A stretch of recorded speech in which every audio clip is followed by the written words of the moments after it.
Good morning, everybody, or good morning, good afternoon, depending on where you all are. Welcome to today's NTAC session entitled Minds Matter, Strategies for Supporting Students with Mental Health Challenges in School. We're so happy that you are taking time out of your busy schedules to join us today. Before we get started, and as people filter in to our session, we do have some housekeeping items to go over with you. First, would love to have everyone here put in the chat box their organization, role, and where you're located, just so we can learn a little bit more about you and who's here today.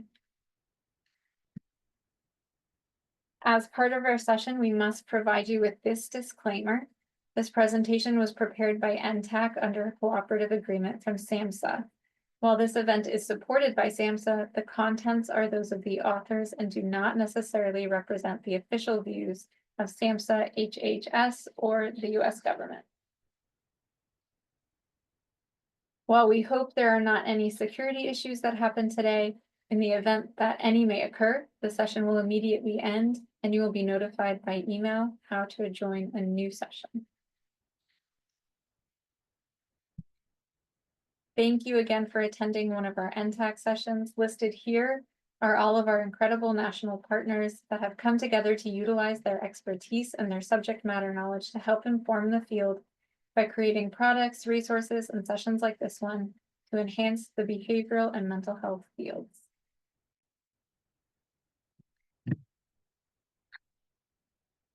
Before we get started, I want to address some commonly asked questions. In the follow-up email for today's session, you will receive a certificate of completion, a link to the recording of the session, and a copy of the slide deck presentation that's being shown. You should have also received a copy of the slide deck in the reminder email that was sent earlier today or yesterday, if you would like to access it for today's session.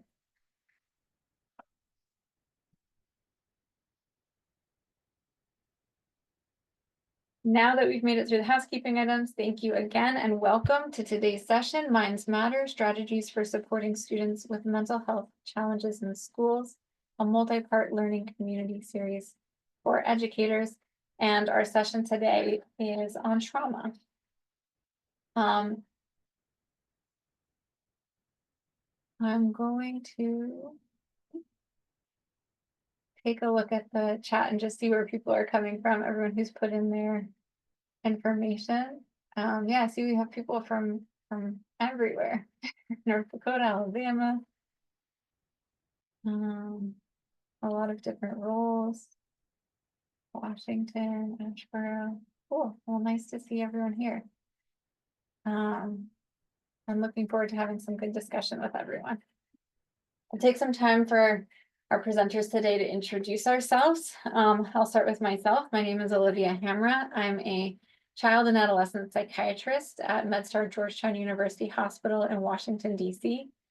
I not only do work in our outpatient clinic at the hospital, I also run an adolescent intensive outpatient program, and I do work through the MedStar Center for Wellbeing in School Environments, working to bring access to psychiatry services in schools, and then also work with teachers and school staff on supporting these kids in the school environment. I was actually a teacher before I went to medical school and taught middle school in Washington, D.C. So I bring that experience as well. I'm so happy to be here with you all. And now I'll turn it over to Tiffany to introduce herself. Yes, good morning and good afternoon, everyone. My name is Tiffany Jenkins. I am currently a certified school psychologist within the Washington, D.C. area, specifically D.C. public charter schools. I like to say and describe my experience as I've worked in every level of education since I've started in education. So I started as a paraprofessional teacher's aide. And then from there, I became a teacher for 4 years. I taught kindergarten and first grade inclusion for 4 years. And then I became a school psychologist. And so a lot of my experience not only comes from inside of the classroom, but also out. So I like to provide a well-rounded perspective when I talk about these things. So I'm excited to be here today.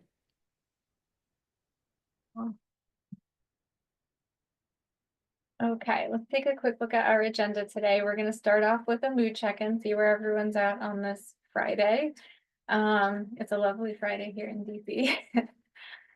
We're going to talk a little bit about trauma, some definitions in terms of medical definitions, and how we might conceptualize trauma in terms of development. And then we'll talk about trauma in school, what we might see and how we might support kids in school with experiences. Traumatic experiences, and then we'll talk about a case. And the case can be either, questions from you all or specific cases that come to mind as we're going through the presentation. So if students come up for you that you have questions about or you think would be helpful to kind of get the group's take on, definitely welcome you all to do that, to present those cases. Or we can talk about a specific case that we've encountered as well. Okay. So to get started, how are you all feeling today? Please choose one or more emojis and type it in the chat, and we can just get a sense of where people are at. And we have a lot more people introducing themselves in the chat, which is great.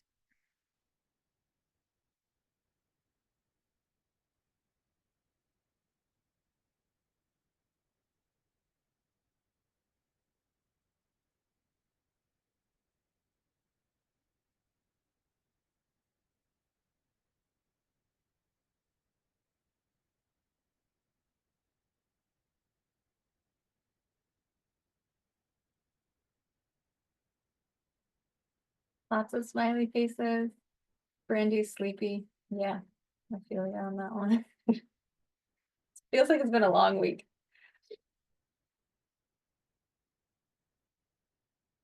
Oh, thumbs up. Nice. I like that.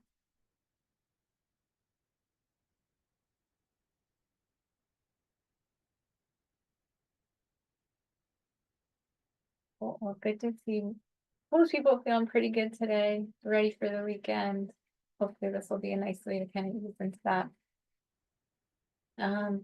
So let's get started talking a little bit about trauma. I wanted to start just by giving a general definition of trauma, specifically for kids, because of course anyone at any age can experience trauma. But here, because we're talking about school, we're talking about younger kids. And trauma is when a child feels intensely threatened by an event that they are involved in or witness.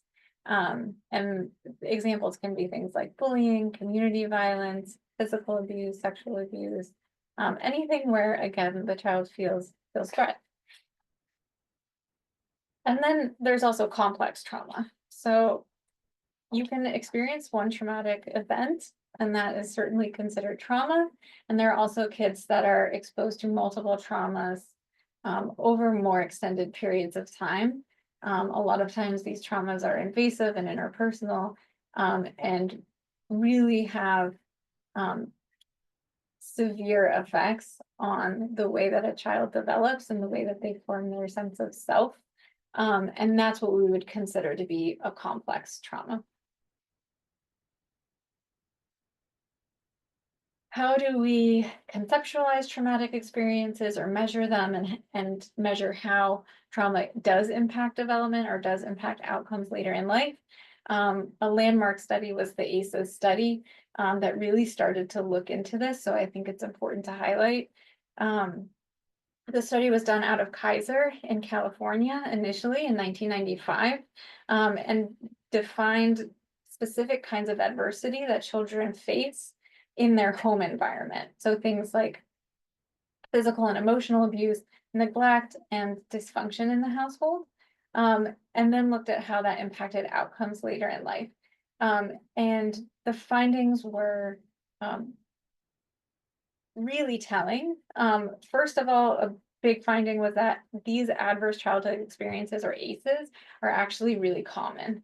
And the second thing was that there is a really powerful correlation between the number of ACEs that a person experiences and poor outcomes, and not just mental health outcomes, things like heart disease, diabetes, obesity, poor academic achievement, time out of work, early death. And then also mental health disorders too, like depression, substance use disorders, those kinds of things. So a really powerful study that was done here. And then that was expanded on later on. There was a study done out of Philadelphia looking at a more socioeconomically and racially diverse population, and looking at community level adversity, things like witnessing violence, feeling discriminated against, adverse neighborhood experiences, bullying, and living in foster care. And again, found that the more of these ACEs that a person experiences as a child, the more likely they are to have these poor outcomes later in life. And here, this is specifically looking at diagnosed mental health conditions related to number of ACEs, and even the people below the federal poverty level and above the federal poverty level experienced more diagnosed mental health conditions, the more ACEs that they had in their childhood. So why does experiencing these kinds of childhood adversities impact how we do later on in life? One of the big connectors here is this idea of toxic stress. So when normal stress can be normal, right? And when stress is normal, we experience physiologic changes in our bodies, but we're also able to return to baseline. And even stress that is really significant, like traumatic, can be buffered by supportive relationships with other people. It becomes toxic when it's prolonged. Our stress response is consistently active, and we don't have those relationships to really protect us and help us return to like baseline stress hormone levels. And it changes the way that our brains develop. So now let's get into a little bit more of like the medical definitions of disorders related to trauma. The big one, obviously, is post-traumatic stress disorder. And this can be, we diagnose this in kids and in adults. There are a lot of criteria, so it can be kind of hard for a child to meet the diagnostic criteria for post-traumatic stress disorder, but it is possible. So it's important to know the definition. The first part of the definition is having had some sort of exposure to trauma. So that's what this part is describing. Exposure to actual or threatened death, serious injury, sexual violence in one or more of the following ways. And so it can be directly experiencing that, but it can also be witnessing it or learning about it or experiencing like repeated exposure, for example, like in a first responder to these kinds of traumas. And then there are 4 categories of symptoms that then you would need to have in order to meet that criteria for PTSD. The first category is intrusion. So that's things like intrusive memories, flashbacks, nightmares, those kinds of symptoms. Avoidance, so actively avoiding anything that is associated with a traumatic event or is a reminder of the traumatic event. Negative alterations in cognition or mood. So this is like feelings of guilt, fear, anger, exaggerated negative beliefs about yourself or other people or the world and the way the world works. It could be like a kind of like amnesia, like inability to remember the event. And it could just be like not really wanting to engage or not really being interested in activities or participating in things that maybe someone would typically want to participate in. And then the last category of symptoms is hyperarousal. So when there is some sort of like trigger or something that may be like seemingly small to other people, there is like a significant response in someone with PTSD that seems kind of out of proportion to what the stimulus is. And that could look like irritable behavior, angry outbursts, reckless behavior, hypervigilance, exaggerated startle response, and trouble with sleep. And then we talked about like complex trauma, and then there's also this idea of complex PTSD, which is that the definition of PTSD that I just described, plus knowing that, knowing that there was a trauma, plus then a difficulty in forming and maintaining relationships, a negative sense of self, and those like persistent feelings of shame, guilt, failure, and worthlessness. And reactivity to negative emotional stimuli with angry and aggressive behavior. Essentially, complex PTSD and borderline personality disorder are often interchanged or like used interchangeably. The real difference is that with complex PTSD, we know that there's been trauma. Okay, so how do we screen for trauma in young people? There are tons of different trauma screens for kids. This is one that I've used before, and it's pretty thorough. It can come as a youth self-report. It can be done as an interview, or it can be like a parent or caregiver report. There's different versions of the CATs that start as early for kids who are 3 years old up to 17 years old. So it's pretty versatile. And then how do we treat trauma-related disorders or PTSD in kids? First line mainstay treatment is therapy. There really isn't great evidence for medication in PTSD. So we really want kids to be able to have a therapist who they trust, who they can process the trauma with. And typically the therapy looks like kind of like rewriting the trauma narrative and kind of feeling more in control of their experiences.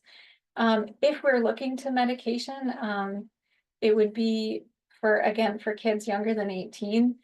Most of the evidence points towards using a medication like guanfacine or clonidine, which kind of like reduces that hyperactivity, hyperarousal part of PTSD, or something like prazosin for insomnia or nightmares. So it's like treating very specific symptoms that we're seeing.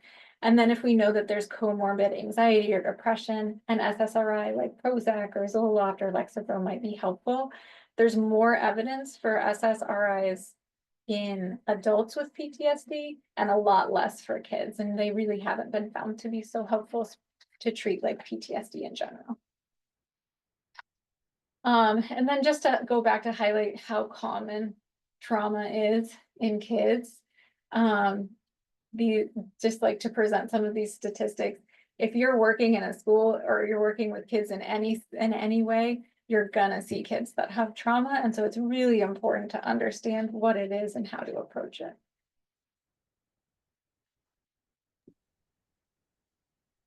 So now what you might see in the classroom, so now that we know what trauma is and what it may entail, now we're going to figure out what we might see in the classroom for these students. And so that can look like, in general, fear, anxiety, and worry, just to name a few, feelings of guilt and shame and self-blame, headaches and stomach aches. So a lot of psychosomatic symptoms where you will also see them when they're presented with something overwhelming in the classroom or work that they may not understand. They may say, oh, my head hurts or my stomach hurts, and angry outbursts and aggression. Just like Dr. Hamra mentioned earlier, just angry outbursts in situations or irritability where it may not have been warranted simply because of that response to being under stress in situations. And also just concern over how others may view them after that moment. And so a lot of feelings of embarrassment or feeling responsible for all of the things that are happening to them. And so that can also reflect in their behavior within the classroom as well. And due to those mood swings and those outbursts, and of course, there'll be time away from the classroom. So you'll eventually see a decline in their academic performance, which can also increase behaviors over time. Next slide.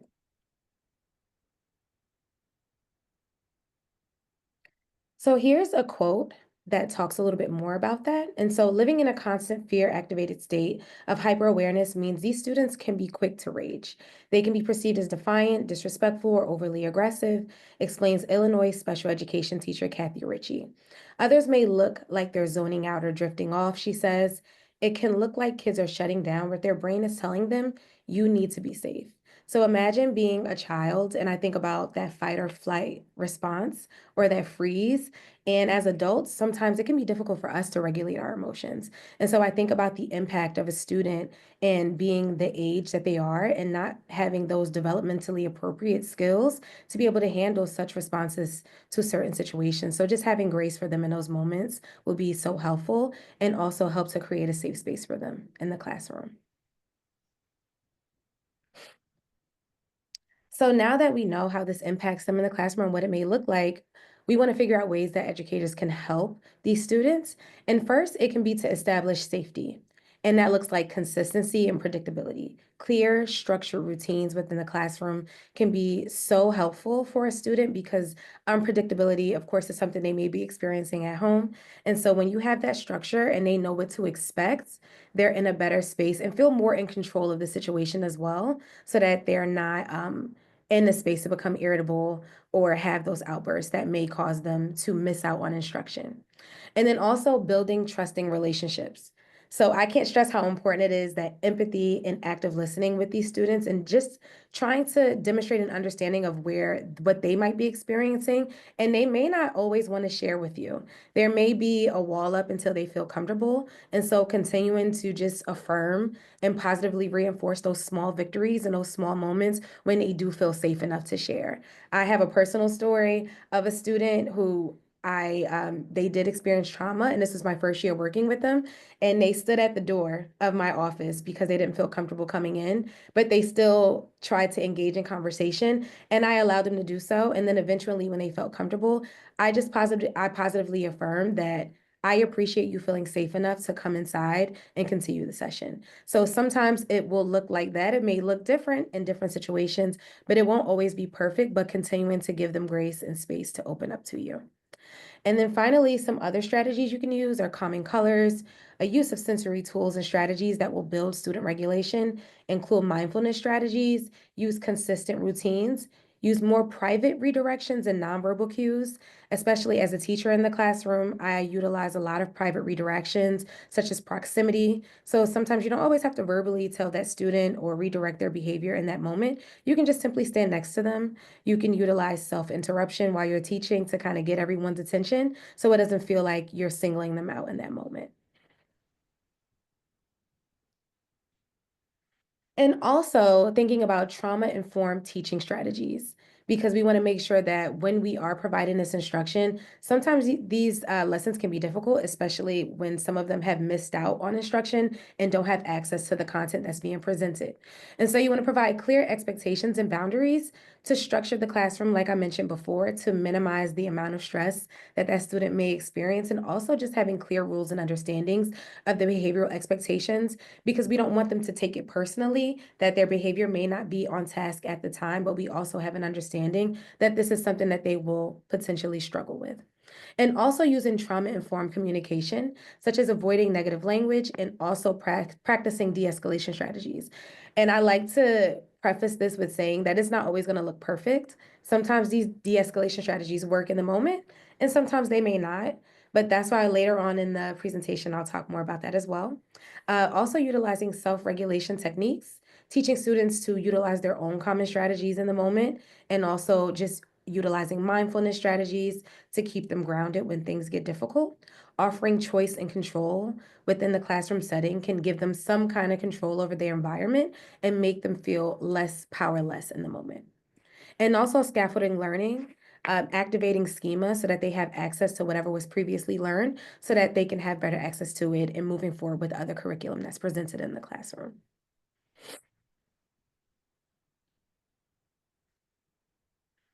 And also collaborating and leaning on your community.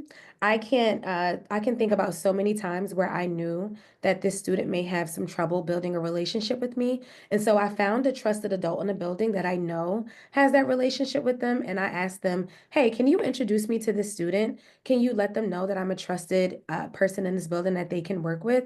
Because as a school psychologist, I know that during testing and evaluations, I may present them with difficult material. And if we don't have that relationship or that rapport, they may not necessarily want to work with me. And so leaning on my community has been such a great support, working with the social workers and the counselors that see these students often and having some time in a session with them in order to build that relationship so that they feel comfortable working with me or someone that they're not as comfortable with.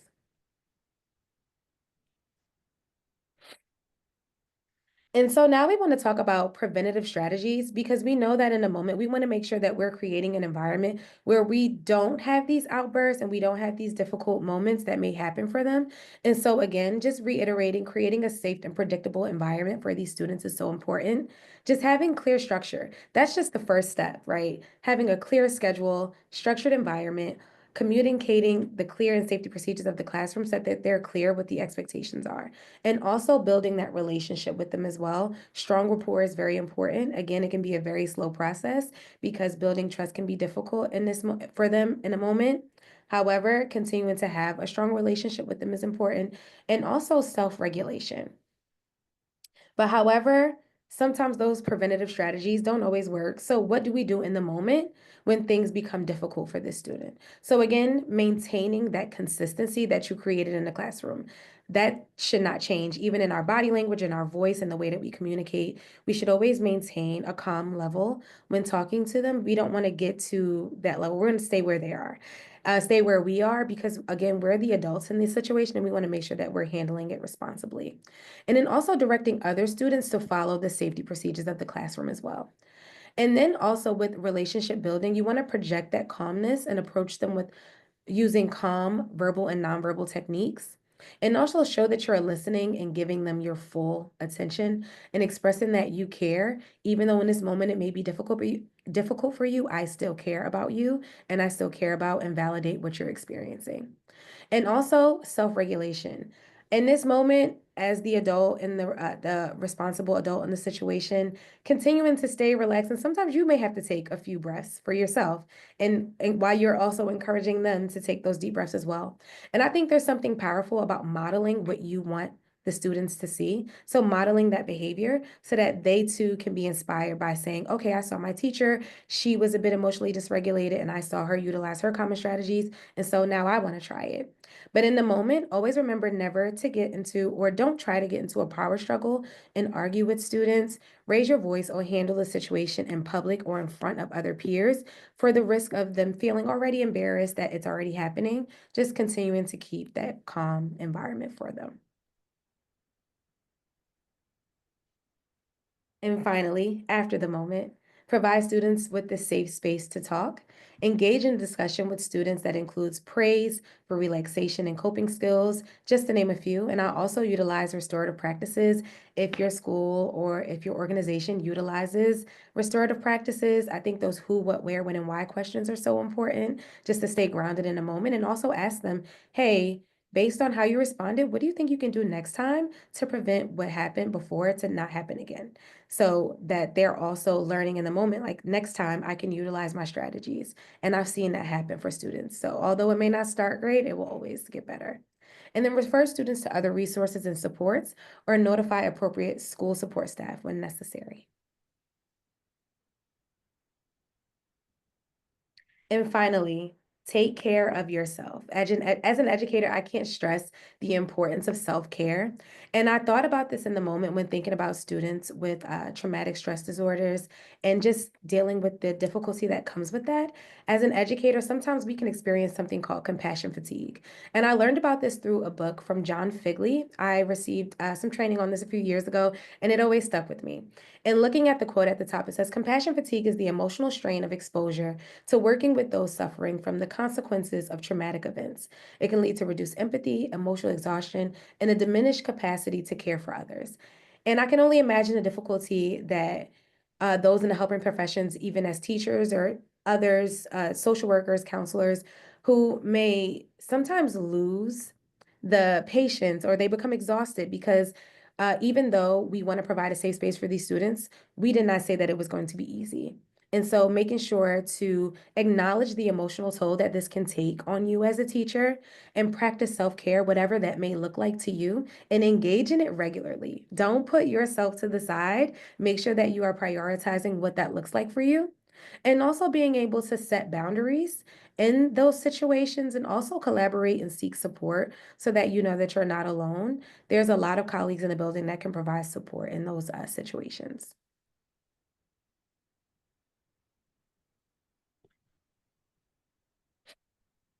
All right, here's some of the resources that we talked about. And I want to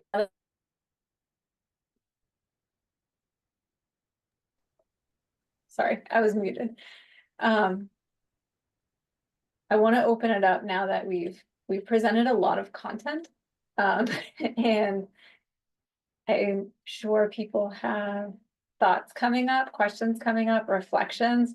And so would love to open it up to everyone here to discussion. To kind of see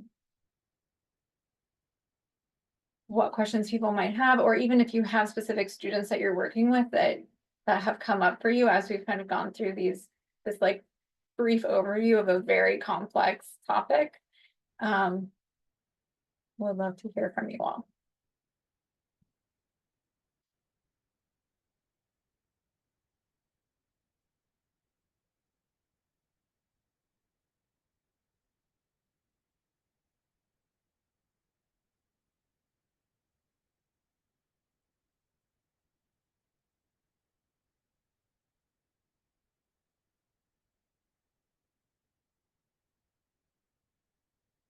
I do also want to emphasize what Tiffany said about taking care of yourself.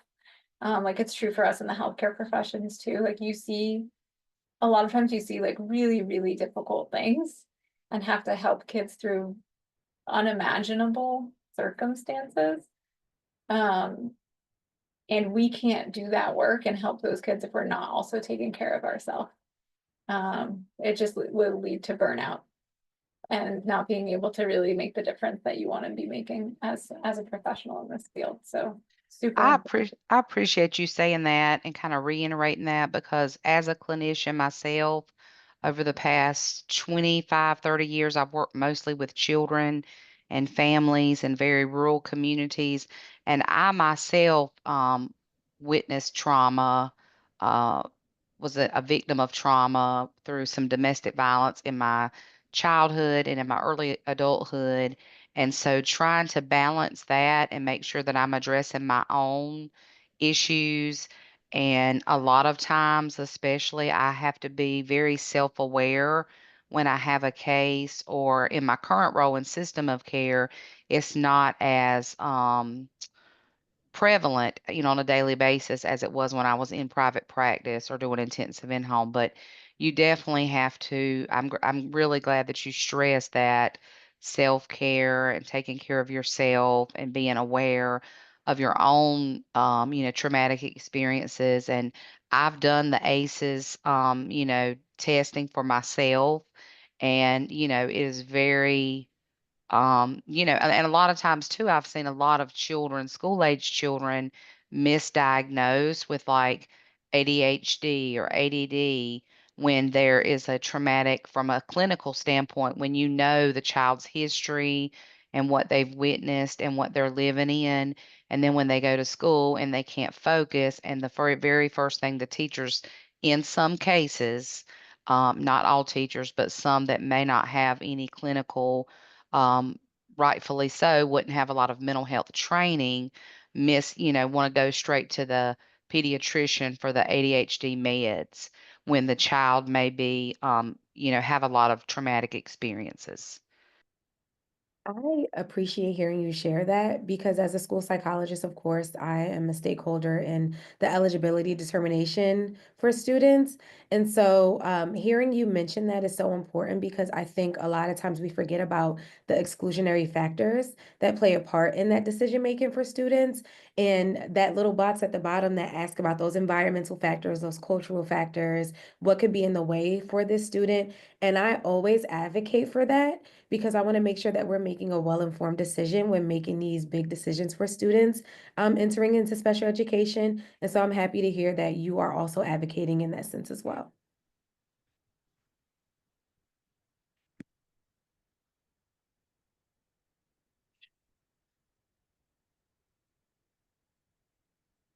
Yeah, I mean, thank you so much. I think it was April who said that for sharing your experience and how you're able to kind of do this work because yeah, I mean with your own experience too, it can become re-traumatizing. Yeah, I think a lot of people are drawn, especially in my area in North Carolina. A lot of my colleagues, we talk, and through the years, I've worked with a lot of different clinicians and just case managers, care managers. And I think a lot of people are drawn into this field of helping field and mental health, behavioral health, who have had their own trauma or their own experiences within their family. They're drawn to this field. So it is something we have to be aware of.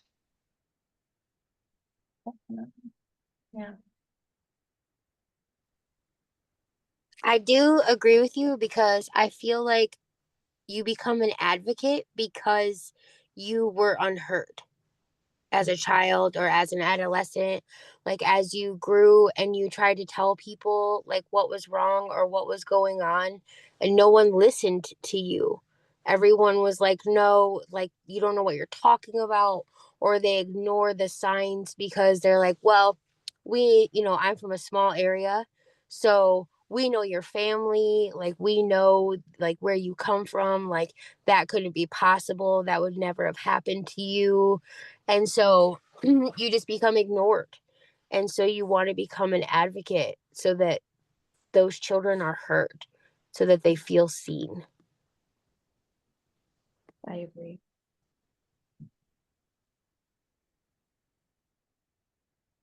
yeah, that's beautiful. Thank you, Dan. Tiffany, do you want to talk about one of the cases that you've seen? And maybe kind of use that as an example to kind of walk through things that can be helpful. Absolutely. So just to kind of reiterate the story that I talked about with the student who would not come into my office, keep in mind that I had two students to actually do that, and they both were students who have experienced significant trauma while in elementary school. So one student was in the fourth grade and the other was in second. And not only did I have to walk into my first year at this school with that situation, they also did not get along with the previous school psychologist. So there was a lot of layers to that relationship where I can see why they associated not wanting to come into the office at all because they didn't have any good memories there. And so I allowed them the space and the time and to process however they wanted to. So if they wanted to stand at the door and have the session, I allowed that grace and that space to do so. And then also when they felt comfortable, I reaffirmed that behavior and I just said, I appreciate you feeling safe enough to come in and to continue working with me. And over time, as that relationship started to build, I became the person that was able to de-escalate them and come in a moment when they were heightened and there were some angry outbursts that were happening during the school day. And I also feel like the biggest win of that year was a student who struggled the year before. And after working with me, he did have a moment, but after that moment, he accepted his consequence and he just kind of put his head back and took deep breaths. And in that moment, I realized even if he's in trouble in this moment, he still was able to utilize his coping strategies because he made space and I made space for us to build that relationship and to work on those things together, even throughout the trauma he's experiencing. And so it can be very powerful it may not always, like I mentioned earlier, it may not always look perfect in the beginning, but as you continue to stay consistent, even when they have their moments and things get difficult, and you still continue to keep your consistency with them, over time, they'll say, okay, she still likes me. Because I think in the back of their head, they're like, I don't think she likes me anymore because I got mad at her. I threw a chair. I got upset. I don't think she likes me. And I think when they see that consistency over time, they're able to accept their consequences. They're able to navigate the space so differently, and you get to see so much growth in the end. Does anyone have any similar situations that you kind of see the difficulty in the beginning and then over time you get to see those changes when you get some breakthroughs? Good morning. My name is Gloria Bean. I am with the Center for Youth Advocacy and Wellbeing at the University of Tennessee Health Science Center. And so we work with the youth a lot about ACEs, but we also work on HOPE as well, which is the healthy outcomes of positive experiences, right? Because we can't just have all the negative without also showing how the positive experiences also help shape. One of the things that I think is very instrumental in how we overcome any barriers to working with those who we serve is keeping a person-centered focus I think that a lot of times professionals, want to be the expert in the room and tell the family or, who we're serving what it is that they think is best for them. So the biggest breakthroughs and collaborations that we have with the families and the youth that we serve is when we allow them to amplify their voice and they tell us what it is that they need. And we work to ensure that we are providing them with the tools that they need. We walk beside them. And when they get to a point where they are able to be self-sufficient, then we kind of fall back into the background and eventually we fade away. But the biggest thing that assists us is always keeping a person-centered focus and not the professional focus, so to speak. So that's something that that I think is very helpful. Thank you for sharing. Yeah, and that's so important. And it brings me back to that, the idea of like ACEs and poor outcomes. And one of the most significant protective factors in terms of like building resilience and getting healthier outcomes, even with a history of traumatic experiences, is having some sort of trusted, supportive relationship with an adult in that child's life. It doesn't have to be the parent. It doesn't have to be a caregiver or guardian. It can be a teacher. It can be staff in a school. It can be a coach. You can make such a big difference in these kids' lives if you really, like you said, Gloria, like allow them to be themselves, to have their own voice, and to hear them and be there for them and support them and lift them up. And that's so important. And we know, like evidence-based, that works well for people. And yeah, just like understanding that kids don't have a lot of life experience, but that doesn't mean that they're stupid. And like they are experts in their own experience, and if given the opportunity, can often advocate really well for themselves and come up with really wonderful solutions to problems that they're having. And so I love that you brought that up, Gloria. Yeah, and I'm glad she brought that up too, because in North Carolina, we have services like high fidelity wraparound services that have the peer youth support. So not only do we have like family partners in the MCO world, managed care world, that have that lived experience to support the parent of the child who has the mental health diagnosis, but with some of these services now, they're seeing the importance of having that youth support partner. So it's almost like the peer support model, but for children and youth. So I mean, it's just really having good outcomes, and I really appreciate her bringing that up. Yes, I do too. And I also, to build on what I heard Gloria mention about the idea of being person-centered, I think when it comes to working with students, individualized success is so important. And I always say completion over compliance. Let's focus on the completion of a small win, a small victory, because we know that this looks different for every student, for every child. And so we focus on that completion over, I want you to complete this because I need you to complete this in this moment. We can avoid so many of those. I think that's also another important preventative strategy that we can do to maintain having to go and work in the moment and also after the moment. That's a perfect way to continue to keep it individualized for the student.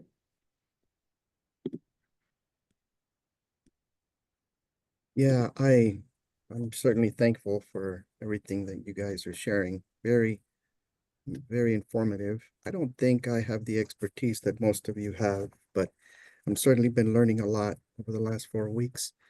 I have been working in child welfare for about close to 20 years, but I don't think I have the knowledge you guys do for sure.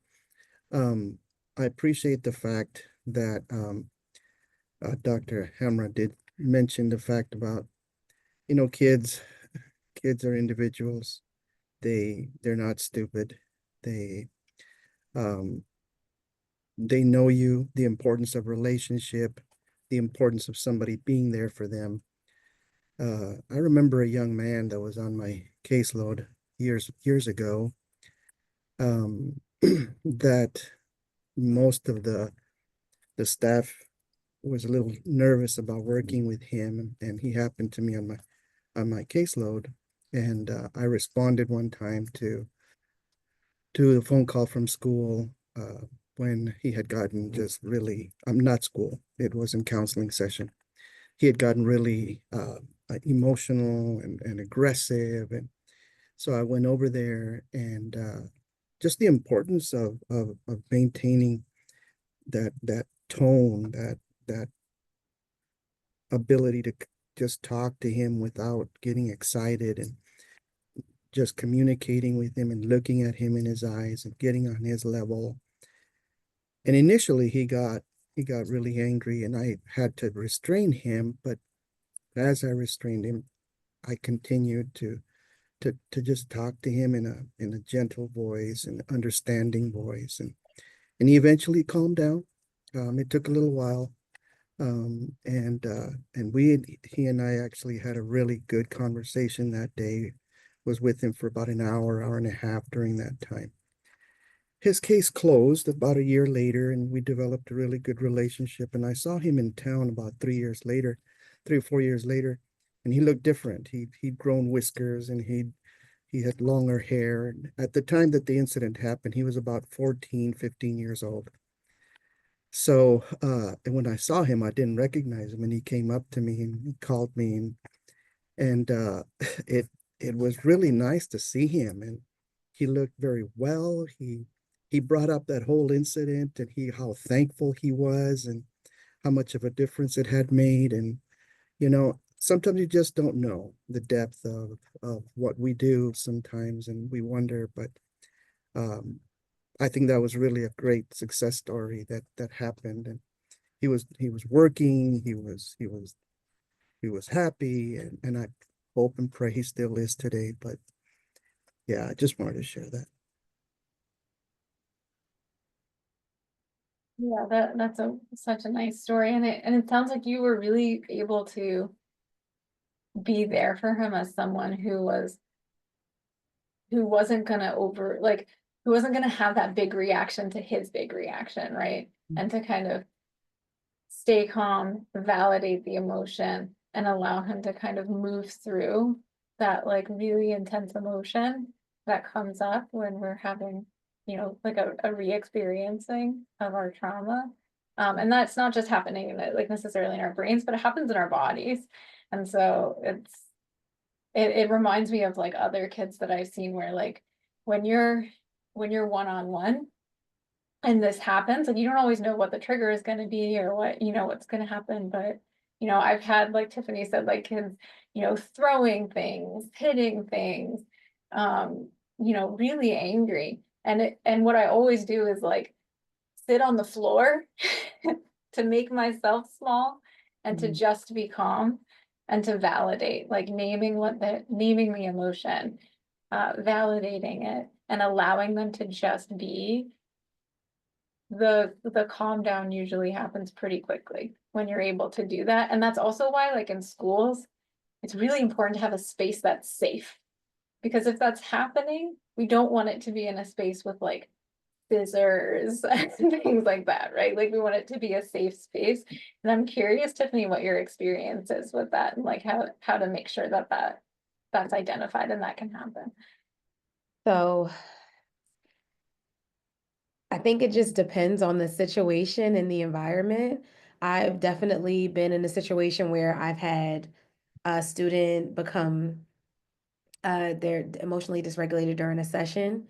And I think, again, in that moment, you want to remain the model in that moment of, okay, I'm going to stay calm.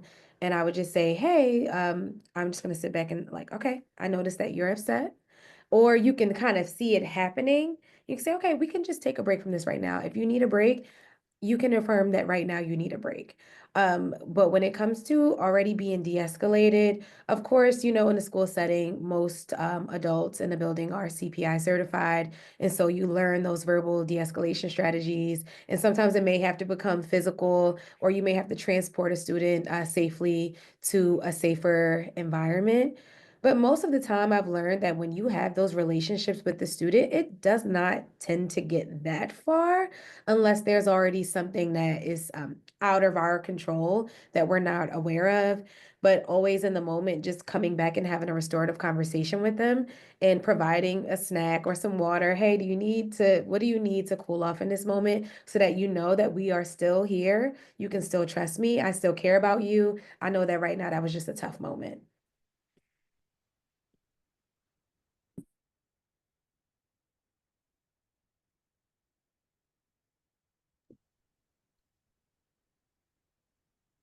Does anyone else have a story they want to share?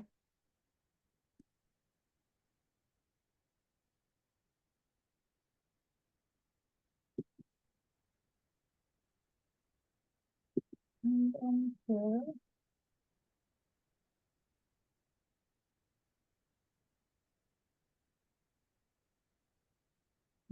Go back to our slide.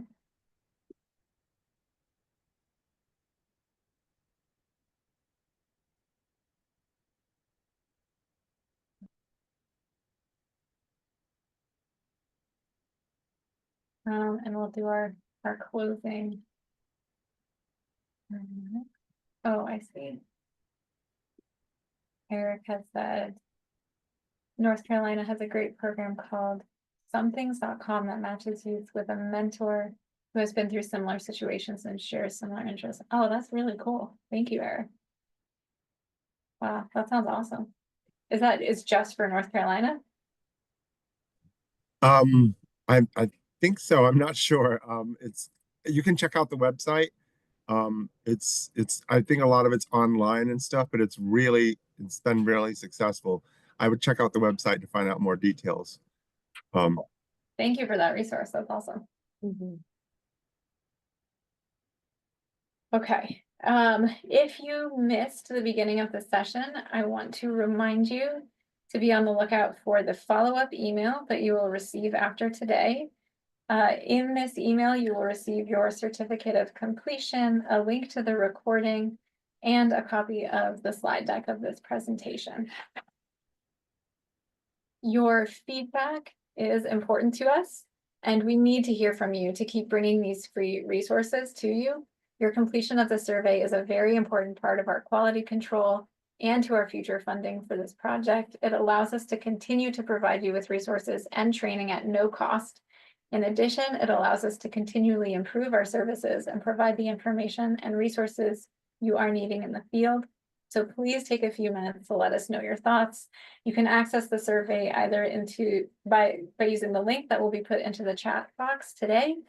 It will automatically pop up in your browser when the webinar ends, and it will also be provided in the follow-up email sent after this session. So please take a few minutes to take that survey.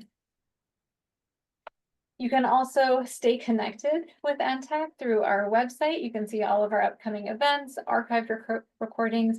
You can request individual support and technical assistance and see our publications, resources, and sign up for our newsletter. And you can also follow us on social media. We have all our social media handles here. Here is our contact information, our email, phone number, website, and a place where you can download our flyer or request technical assistance.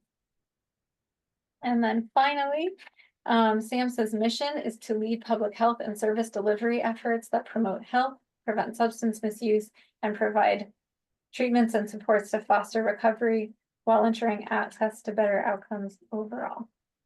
And with that, I want to thank everyone for joining us today, for all of your really incredible stories, and for the work that you're doing to support these kids who need you so much. And we will be back next week to talk a little bit about transition out of school, transition to adulthood, for kids who need support in school. So have a great weekend, everyone. Thank you. Have a great weekend. Thank you. Thank you all. Have a great Have a day. great weekend. Thank you. Bye.